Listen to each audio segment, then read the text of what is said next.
পৰা নাহিব আমি কৈছোঁ যে সমিল মিলৰে কৰিব লাগে কিবা থাকিলে গণতন্ত্ৰৰ প্ৰক্ৰিয়াৰে হ'ব যাতে আমাৰ কোনো অনাস্থা দিয়া কিবা দিয়া তেনেকুৱা নহয় কিন্তু পাৰ্টিৰ চিষ্টেমটো কথা হ'ব লাগে আৰু সকলোৱে মিলা প্ৰীতিৰে কৰিব লাগে তাৰ কাৰণে কথা পাতিলোঁ আৰু মিউনিচিপাল বৰ্ডখন যাতে খুব বেছি প্ৰ'এক্টিভ হয় আমাৰ টাউনখন যাতে ভাল হয় আমাৰ নগৰ তেজপুৰখন আমাৰ ধুনীয়া এখন টাউন তেজপুৰখন ঐতিহ্যমণ্ডিত তেজপুৰখন আৰু কেনেকৈ কৰিব পাৰোঁ সেইবিলাক ডিছকাশ্যন হৈছে আৰু কিছু সৰু সুৰা মনোমালিন্য সেইবিলাক আমি দূৰ কৰিছোঁ চাওক এটা কথাটো এই মুখ্যমন্ত্ৰী ডাঙৰীয়াই কৈছে যে এই 1.5 বছৰ আমি কাম কৰিম আপোনালোকে দেখিছে চাগে যোৱা পৰহি মই ট্ৰেইনেৰে গৈছোঁ ডিব্ৰুগড়ত কালি ডিব্ৰুগড় তিনিচুকীয়া ঘূৰিছোঁ বহুখিনি সময় নাৱত ঘূৰিছোঁ মেচিন নাৱত বা জাহাজত কালি ৰাতি আকৌ গৈছোঁ মই গুৱাহাটীলৈ আজি গুৱাহাটীৰ পৰা ৰাতিপুৱা প্ৰথম ৰহা সমষ্টি তাৰপিছত ব্ৰহ্মপুৰ সমষ্টি তাৰপাছত কলিয়াবৰ সমষ্টি হৈ এইখিনি পাইছোঁ গতিকে অলপ আমি আৰু ৰাইজৰ কাম কৰোঁ অসমৰ কাৰণে কাম কৰোঁ তাৰপিছত ৰাজনীতিৰ কাৰণে সময় আছেই ৰাজনীতিৰ কথা ৰাজনীতিৰ সময়ত পাতিম এইখিনি সময় বানপানীৰ সময়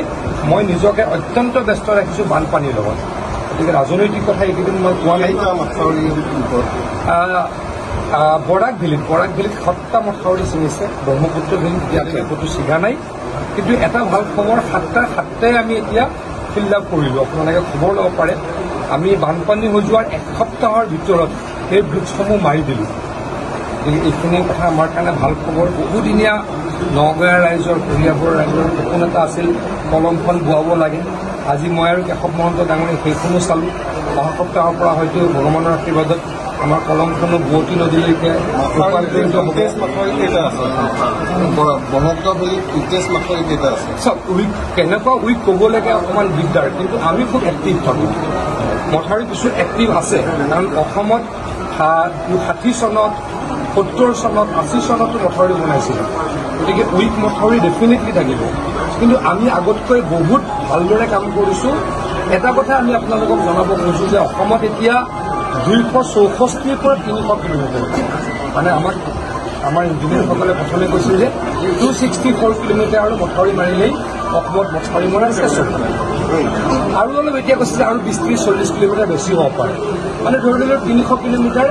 মথাউৰি নথকা জাগা আছে সেইখিনিৰ কাৰণে মুখ্যমন্ত্ৰী ডাঙৰীয়াই আধা বনাবলৈ আমাক ধনৰ আমন্ত্ৰণ এইবাৰ দিয়ে দিলে মানে অসমত আৰু 150 কিলোমিটাৰ মথাউৰি নথকাকৈ নদী মথাউৰিবিহীন হৈ থাকিব 5 বছৰৰ পৰা সেইখিনিও আমি মাৰিম এইটো হিমন্ত বিশ্ব শৰ্মা ডাঙৰীয়াৰ চৰকাৰৰ এটা ডাঙৰ সাফল্য হ'ব যায় হিমন্ত বিশ্ব শৰ্মা ডাঙৰীয়াৰ দিনত অসমত আনএম্বেংকমেণ্ট পৰ্চন বা মথাউৰি নথকা নদী প্ৰায় নাইকিয়া শোণিতপুৰৰ কাৰণে যথেষ্ট কৰিয়ে আছোঁ এইকেইদিনো মই খা খবৰ ল'ম অহাকালিও গহপুৰলৈকে যাম খহনীয়া য'ত হৈছে আমি পূৰ্ণ গতিত কাম কৰিছোঁ আমি এইকেইদিন পাৰ্মানেণ্ট কাম নকৰোঁ আপোনালোকে জানে আপোনালোকক মই যোৱা 3 বছৰ বাৰে বাৰে কৈ আছোঁ যে আমি মে' 15 তাৰিখৰ পৰা আমি ছেপ্টেম্বৰ মাহলৈকে পাৰ্মানেণ্ট কাম নকৰোঁ এতিয়া য'ত কাম হ'ব টেম্পৰেৰী কাম এতিয়া কামখিনি আপোনালোকে য'ত চলে পাৰ্মানেণ্ট বুলি নাভাবিব এতিয়া আমি মথাউৰিটো যাতে নাভাঙে সেইটো পাৰ্মানেণ্ট কাম নহয় টেম্পৰেৰী কাম কৰোঁ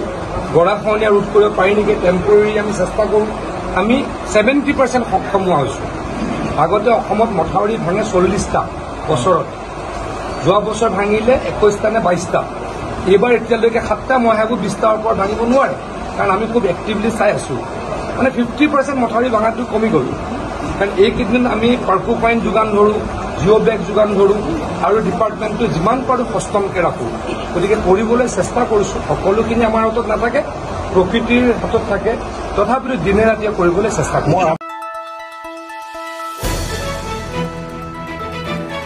দ্য নিউজলেণ্ডছ অবিৰত তথ্যানুসন্ধান